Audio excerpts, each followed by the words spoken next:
Banda Aceh, kota Serambi Mekah yang kaya sejarah dan budaya. Di tengah semangat kotanya yang religius dan dinamis, berdiri Universitas Muhammadiyah Aceh, Ummuha, tempat lahirnya generasi cerdas berlandaskan nilai Islam dan kemajuan. Assalamualaikum warahmatullahi wabarakatuh. Selamat pagi Bapak Ibu penilai sertifikasi dosen. Perkenalkan, saya Susi Wardani, SHIMAG, selaku dosen tetap pada Prodi Perbankan Syariah, Fakultas Agama Islam, Universitas Muhammadiyah Aceh. Video ini saya buat sebagai salah satu persyaratan yang harus dilengkapi untuk pengajuan sertifikasi dosen pada gelombang 1 tahun 2025. Pernyataan ini saya buat sebagai unjuk kerja daripada Tridharma Perguruan Tinggi, salah satunya di bidang pengajaran, dan bidang keilmuan saya di sini adalah ekonomi syariah. Adapun mata kuliah yang saya ampu pada Prodi Perbankan Syariah, yang pertama manajemen keuangan Islami, manajemen pemasaran bank, perilaku organisasi bisnis, studi kelayakan bisnis, pengantar bisnis, serta sistem perbankan konvensional. Pada kali ini mata kuliah yang akan saya ambil contohnya dalam video saya ini adalah mata kuliah inti pada program studi perbankan syariah, yaitu mata kuliah manajemen keuangan Islami. Mata kuliah ini terdiri dari 3 bobot SKS, 2 bobot SKS sebagai teori, serta 1 bobot SKS sebagai case study. Kemudian untuk deskripsi daripada mata kuliah ini menjelaskan tentang prinsip, konsep, dan praktik pengelolaan keuangan yang sesuai dengan syariat Islam. Fokus utamanya adalah bagaimana keuangan itu diambil dan dijalankan berdasarkan hukum Islam. Berbeda dengan sistem konvensional yang berbasis bunga atau riba dan spekulasi atau warat. Adapun untuk CPL Prodi mata kuliah manajemen keuangan Islami ini yaitu yang pertama bertakwa kepada Tuhan Yang Maha Esa dan mampu menunjukkan sikap religius. Kemudian yang kedua menjunjung tinggi nilai kemanusiaan dan menjalankan tugas berdasarkan agama, moral, dan etika. Kemudian yang ketiga kemampuan dalam penguasaan pengetahuan bidang keilmuan secara luas dan mendalam berkaitan dengan konsep, filosofi, metode disiplin keilmuan, manajemen, dan wirausaha di industri keuangan syariah. Kemudian yang keempat, menerapkan pemikiran logis, kritis, sistematis, dan inovatif dalam konteks pengembangan atau implementasi ilmu pengetahuan dan teknologi yang memperhatikan dan menerapkan nilai humaniora yang sesuai dengan bidang keahliannya. Kemudian yang kelima, menyusun deskripsi saintifik hasil kajiannya dalam bentuk skripsi atau laporan tugas akhir. Kemudian yang keenam, mengaplikasikan ilmu manajemen perbankan syariah, khususnya aplikasi bidang manajemen keuangan, manajemen pemasaran, dan manajemen sumber daya manusia, serta entrepreneurship. Kemudian yang ketujuh, mengorganisasikan divisi-divisi yang ada dalam industri keuangan syariah. Dan yang kedelapan, memimpin lembaga keuangan syariah atau perbankan syariah. Serta yang kesembilan, mendirikan dan mengembangkan lembaga keuangan syariah atau perbankan syariah. Kemudian untuk CPMK mata kuliah manajemen keuangan Islami ini, yang pertama kita lihat dari segi sikap. Yang pertama, bertakwa kepada Tuhan Yang Maha Esa dan mampu menunjukkan sikap religius. Kemudian yang kedua, berperan sebagai warga negara yang bangga dan cinta tanah air, memiliki nasionalisme serta tanggung jawab pada negara dan bangsa. Dan yang ketiga, menjunjung tinggi nilai kemanusiaan dalam menjalankan tugas berdasarkan moral dan etika. Yang keempat, bekerja sama dan memiliki kepekaan sosial serta kepedulian terhadap masyarakat dan lingkungan. Yang kelima, menginternalisasi nilai, norma, dan etika akademik. Yang keenam, menginternalisasi semangat kemandirian dan kejuangan. Kemudian kita lihat dari segi pengetahuan. Yang pertama, menguasai konsep manajemen keuangan Islami serta mengerti dan dapat melakukan pelaporan transaksi yang berbasis syariah. Kemudian yang kedua, mengaplikasikan manajemen keuangan Islami dalam bidang keahliannya dan memanfaatkan ipteks dalam menyelesaikan masalah serta mampu beradaptasi terhadap situasi yang dihadapi. Yang ketiga, memanfaatkan pengetahuan dan keterampilan manajemen keuangan Islami dalam mengambil keputusan yang tepat berdasarkan analisis informasi, data, dan mampu memberikan petunjuk dalam memilih berbagai alternatif solusi, baik secara mandiri maupun kelompok. Dan yang keempat, memiliki sikap positif setelah mengikuti perkuliahan manajemen keuangan Islami melalui unjuk perilaku yang bertanggung jawab atas pencapaian hasil kerja. Kemudian yang terakhir kita lihat dari segi keterampilan. Yang pertama, mampu menunjukkan pemahaman dan kemampuan dalam dunia lembaga keuangan Islami sesuai dengan prinsip Islami. Kemudian yang kedua, terampil berperan serta dalam mengaktualisasikan ilmu syariat Islam dalam lembaga keuangan.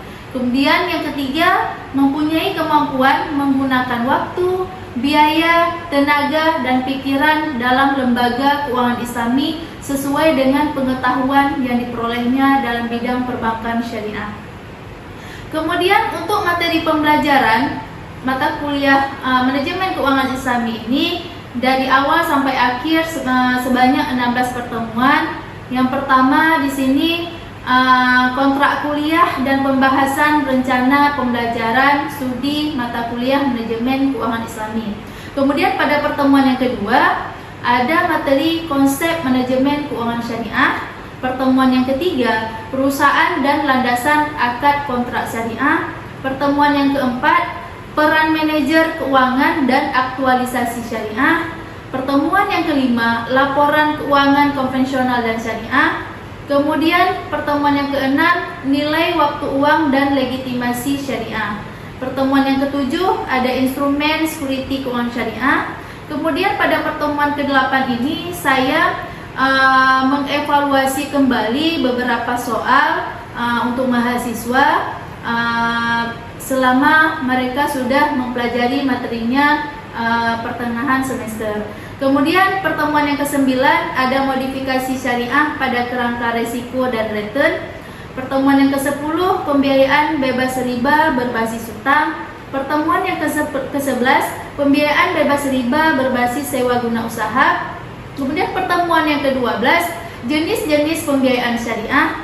Pertemuan yang ke-13 kepuasan investasi dan risiko syariah. Pertemuan yang ke-14 ada ketentuan pada pasar uang dan pasar modal syariah. Pertemuan yang ke-15 ada teori struktur biaya modal dan penerapan kebijakan dividen pada sumber dana syariah. Serta pertemuan yang terakhir yaitu pertemuan ke-16, di sini saya juga mengevaluasi beberapa soal kepada mahasiswa berdasarkan beberapa materi yang sudah dipelajari selama 15 pertemuan. Kemudian beberapa aspek penilaian yang saya lakukan bisa dilihat dari beberapa komponen penilaian. Yang pertama kita lihat dari kehadiran dan partisipasi. Ini terdiri dari 10%. Jadi saya akan melihat dari tingkat kehadiran, kontribusi dalam diskusi kelas, serta keaktifan bertanya atau menjawab. Kemudian yang kedua kita lihat dari tugas. Tugas itu terdiri dari 20%. Baik itu tugas berupa individu maupun kelompok. Jadi di sini saya akan melihat dari segi ketepatan waktu pengumpulan tugas, kesesuaian isi dengan instruksi. Kemudian komponen yang ketiga kita lihat dari kuis. Kuis ini terdiri dari 10%. Di sini ada nilai kuis harian maupun mingguan. Serta komponen yang keempat ada ujian tengah semester. Itu terdiri dari 25%. Di sini juga saya akan mengadakan evaluasi soal-soal dari materi yang dipelajari selama pertengahan semester. Kemudian komponen yang kelima ada ujian akhir semester. Itu terdiri dari 30%. Di sini saya akan melihat dari segi penguasaan konsep, analisis kasus terhadap materi yang dipelajari selama 1 semester. Kemudian komponen yang keenam ada presentasi. Nah, itu terdiri dari 5%. Nah, di sini saya akan melihat kemampuan mahasiswa menyampaikan ide atau hasil kerja baik kerjasama tim maupun individu. Kemudian untuk metode pembelajaran yang digunakan, yang pertama ada ceramah. Ceramah di sini menjelaskan materi secara langsung di kelas, menyampaikan juga banyak informasi. Kemudian metode yang kedua ada diskusi kelas. Di sini mengajak mahasiswa berdiskusi tentang topik tertentu, meningkatkan partisipasi dan berpikir kritis. Kemudian metode yang ketiga ada studi kasus. Nah, di sini menawarkan solusi, melatih keterampilan serta pemecahan masalah. Kemudian metode yang keempat ada problem based learning. Nah, di sini mahasiswa diberi masalah terbuka, dituntut untuk mencari solusi mandiri ataupun kelompok. Kemudian ada metode yang kelima, ada project based learning. Nah, di sini mahasiswa bekerja dalam proyek nyata berbasis produk. Biasanya tugasnya secara kelompok. Kemudian metode yang keenam ada blended learning. Nah, ini saya mengadakan berupa kombinasi antara tatap muka dan pembelajaran daring atau online. Kemudian metode yang ketujuh ada collaborative learning. Nah, ini belajar dalam kelompok, menyelesaikan tugas, memahami konsep bersama, melatih kerja tim dan komunikasi. Nah, kemudian untuk memudahkan pengumpulan tugas mahasiswa menggunakan aplikasi baik itu Google Classroom, Google Drive, email, WhatsApp, serta Google Form. Nah, itu yang saya sampaikan. Terima kasih. Untuk selanjutnya kita akan menyaksikan video atau pembelajaran di kelas. Assalamualaikum warahmatullahi wabarakatuh. Waalaikumsalam warahmatullahi wabarakatuh. Sebelum kita mulai pembelajaran kita pada hari ini, mata kuliah manajemen keuangan Islami, supaya pembelajaran kita pada hari ini diberkahi oleh Allah, bermanfaat juga bagi kita semua. Jadi sebelum kita mulai, mari sama-sama kita berdoa dulu, berdoa dimulai.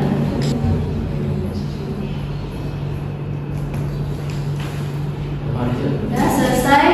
Apa kabar kalian pada hari ini?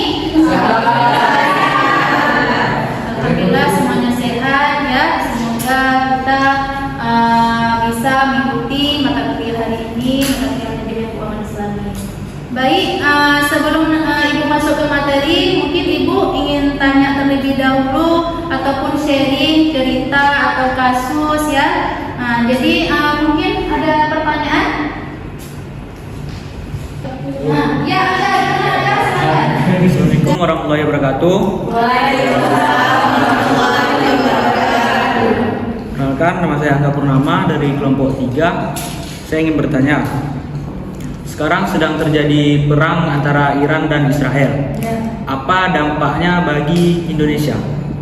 Dampaknya cukup besar ya. Sebagaimana kita ketahui bahwa negara Iran itu sendiri negara penghasil apa? Jadi sangat besar imbasnya ke Indonesia. Kita lihat dari segi kita memproduksikan minyak ya. Jadi dengan terjadinya pengurangan tersebut, maka akan terjadi dampak salah satunya inflasi juga ya. Kemudian dari segi logistiknya juga ya, enggak ya? Bisa dipahami enggak? Bisa dipahami. Ya, baik. Ya, silakan Lia. Assalamualaikum warahmatullahi wabarakatuh.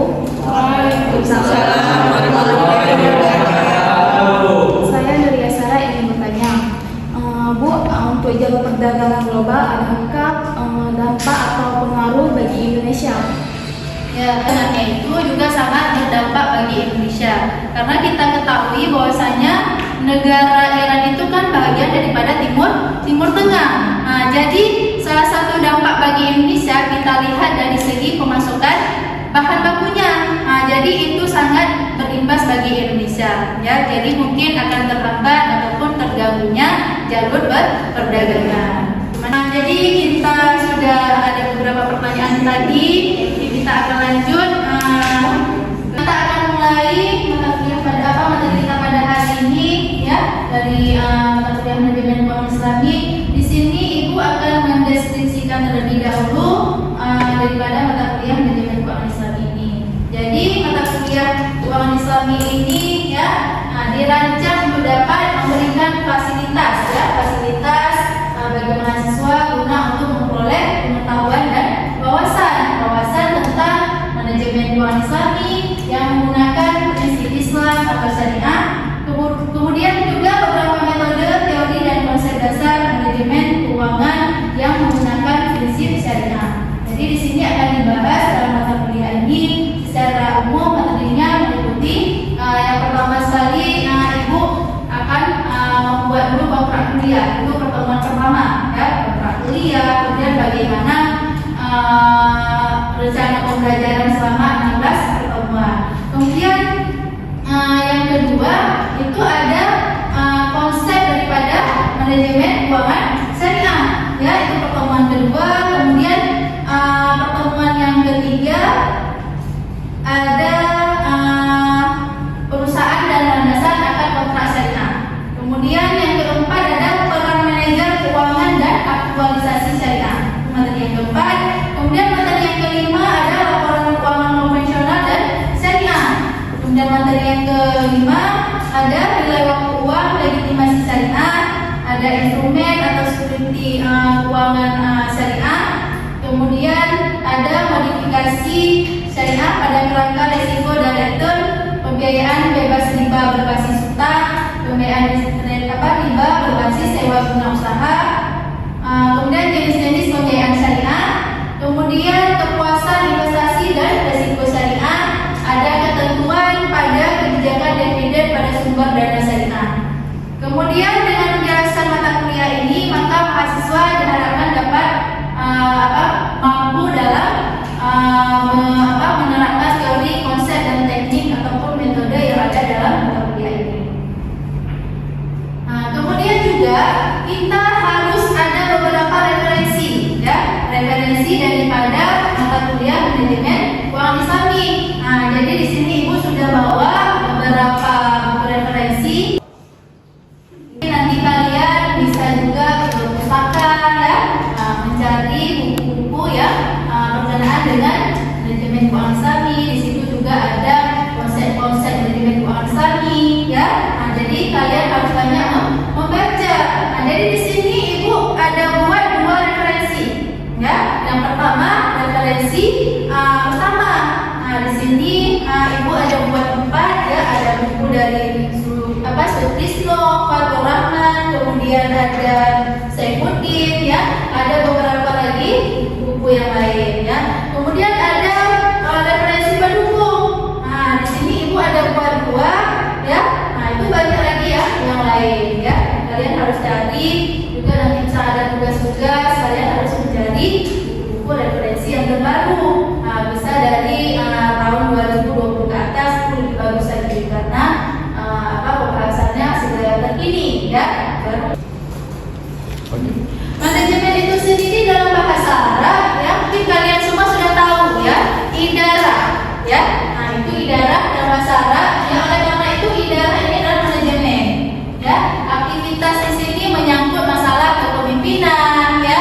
Kemudian pengorganisasian, kemudian ada pengarahan, ya, ada pengawasan. Itulah yang dikatakan dengan manajemen. Misalnya di sini di antara kalian ada yang masuk organisasi, tentunya kalian semua di sini sudah tahu bagaimana manajemen. Tapi yang pertama sekali kita harus manage diri kita sendiri. Pasti kita bisa manage yang lain. Kalau misalnya manajemen diri sendiri kita sudah benar, ya. Kemudian hakikat manajemen yang terkandung dalam Al-Quran itu merenungkan dan memandang ke depan. Memandang ke depan suatu urusan atau persoalan, ya. Kemudian prinsip dasar dari manajemen keuangan syariah itu apa? Di sini berdasarkan daripada Al-Quran dan As-Sunnah. Di situ dijelaskan semuanya, ya. Jadi kalian bisa misalnya, dalam ayat ini, hadis ini kayaknya mengarah kepada manajemen, cara mengatur waktu. Berarti di situ sudah masuk daripada prinsip-prinsip syariah. Mungkin di sini ada pertanyaan, ya. Ada yang nggak paham dengan Indonesia, ya. Sebelum Ibu lanjut lagi ke materi selanjutnya, ada pertanyaan mungkin? Assalamualaikum warahmatullahi wabarakatuh. Perkenalkan, nama saya Huswatul Khairah. Izin bertanya, Bu, maksud dari karaj itu apa ya? Ya, bagus ya pertanyaannya. Suatu pendapatan yang didapatkan daripada hasil pajak tanah, ya. Pajak tanah ini didapatkan daripada hasil peperangan. Nah, jadi itu nanti dibayarkan kepada orang Islam. Nah, jadi istilahnya haraj itu adalah pajak tapi berupa daripada tanah, pajak yang diambil dari tanah. Nah, tanah itu sendiri didapatkan dari hasil peperangan, taklukan peperangan. Ya, akhirnya nanti pajak yang dibayarkannya itu masuk kepada kas negara. Nah, jadi itu gimana, Khaira? Ya, alhamdulillah ya. Nah, baik. Ada manajemen keuangan syariah, bisa kita lihat dari segi lembaga. Nah, ada lembaga keuangan bank, ya, ada lembaga keuangan non bank, ada lembaga pembiayaan, ya. Nah, jadi sebelum Ibu ambil kesimpulan untuk materi kita pada hari ini tentang konsep manajemen keuangan syariah, mungkin Ibu akan menyuruh kalian dulu menampilkan hasil tugas kalian daripada minggu yang lalu, ya. Kemarin Ibu sudah atur ada 3 kelompok, ya.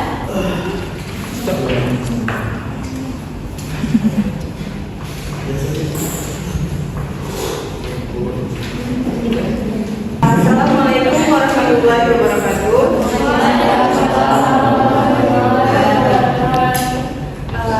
Kami dari perwakilan kelompok 1 ingin membacakan hasil tugas kelompok kami dengan judul analisis perbedaan manajemen keuangan konvensional dan Islami. Bagus sekali ya, bagus sekali pada tugas kelompok 1. Selanjutnya pada kelompok 2 mohon depan, ya. Jadi saya perwakilan dari kelompok 2 mengenai tugas studi kasus analisis laporan keuangan syariah. Yang dari pemaparan kelompok 2, saya ucapkan assalamualaikum warahmatullahi wabarakatuh. Luar biasa juga ya jawabannya, ya, dengan saling kerjasama, ya. Baik, untuk kelompok 3, ya. Assalamualaikum warahmatullahi wabarakatuh. Saya perwakilan dari kelompok 3 ingin membacakan hasil tugas kami, yaitu tugasnya simulasi perhitungan akad murabahah. Yang dimana sini harga pokok ditambah dengan margin 50 juta ditambah dengan 20%, maka dikali dari harga pokoknya yaitu 50 juta. Maka total yang dapatkan harga pokoknya sendiri 50 juta ditambah dengan 10 juta dikatakan tadi total dengan harga marginnya, maka totalnya 60 juta. Maka cicilan ke bulannya yaitu 60 juta dibagi dengan 12 bulan, maka per bulannya itu ditanggung 5 juta per bulan. Ringkasan akadnya sendiri jenis akad murabahah atau jual beli dengan margin disepakati. Kedua, barang dibeli oleh bank sendiri lalu dijual ke nasabah dengan harga tetap 60 juta. Tidak ada tambahan bunga atau denda riba jika tepat waktu. Sekian dari kelompok 3. Assalamualaikum warahmatullahi wabarakatuh. Ada 3 kelompok yang sudah menyelesaikan tugasnya. Ibu sangat berterima kasih kepada kalian. Baik, Ibu akan melanjutkan, ya, kesimpulan daripada materi kita pada hari ini, ya. Yang pertama sekali adalah manajemen keuangan Islami ini merupakan suatu sistem pengelolaan yang berlandaskan prinsip-prinsip daripada syariat Islam. Kemudian kesimpulan yang kedua, ya, manajemen keuangan Islami ini juga mengatur perencanaan, pengorganisasian, pengendalian dan pengambilan keputusan sesuai dengan daripada fungsi daripada manajemen tadi, ya. Kemudian yang ketiga, konsep ini tidak hanya relevan bagi lembaga keuangan syariah, tetapi juga bisa diterapkan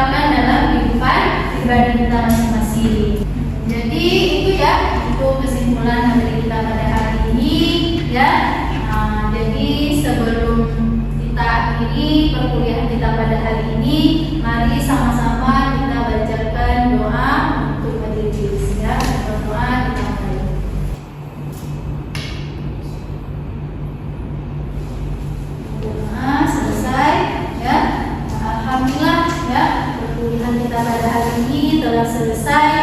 Semoga ilmu yang kita pelajari menjadi amal jariah bagi kita semua dan bermanfaat baik di dunia dan akhirat. Ya. Terima kasih.